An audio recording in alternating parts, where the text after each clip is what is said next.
युवा अवस्था भी हमारे जीवन का कितना सुंदर काल होता है ना।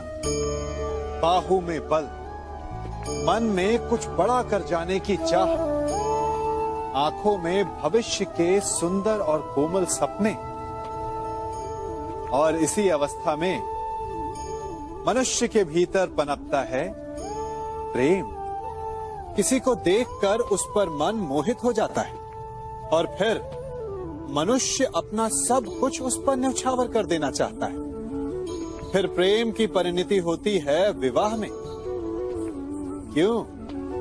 सबको अपने खट्टे मीठे संस्मरण स्मरण हुआ है ना। परंतु यहीं से अधिकतर माता पिता और संतान के मध्य विचारों का विरोध प्रारंभ हो जाता है। संतान को लगता है कि उसका चुना जीवन साथी ही उसके लिए उपयुक्त है और माता पिता को लगता है कि संतान अनजाने में भूल कर रही है। संतान का तर्क होता है कि उसे विवाह किससे करना है, ये उसका अधिकार है। और माता पिता का तर्क ये होता है कि अब भी जीवन साथी चुनने की समझ संतान में है ही नहीं। तो इस अवरोध को काटा कैसे जाए, उचित निर्णय कैसे लिया जाए? इसका एक ही मार्ग है, अपने उत्तरदायित्व का भान और अपनों से बड़ों के मापदंडों का भान। विवाह करने से पूर्व ये जान लेना आवश्यक है कि विवाह केवल अपने प्रेम को पाने का मार्ग नहीं है, अपितु विवाह से जीवन का एक नया द्वार भी खुलता है। और हर नए जीवन के साथ नए उत्तरदायित्व भी होते हैं।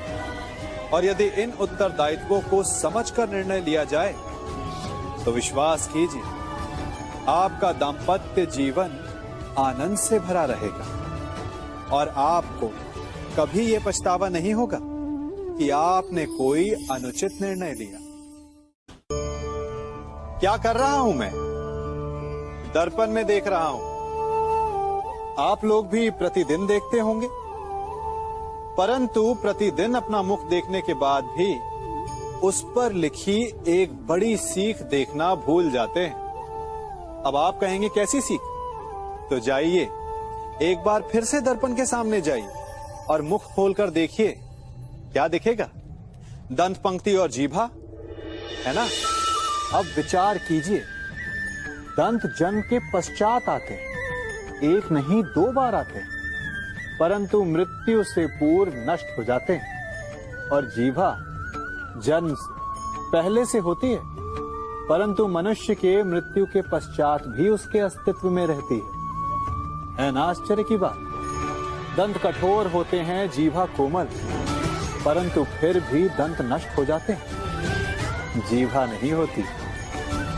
यही रहस्य है कि हठी और कठोर लोग शीघ्र नष्ट होते हैं और कोमल लचीले आवश्यकता के अनुसार स्वयं में परिवर्तन ला सकने में सक्षम लोगों का ही अस्तित्व रहता है।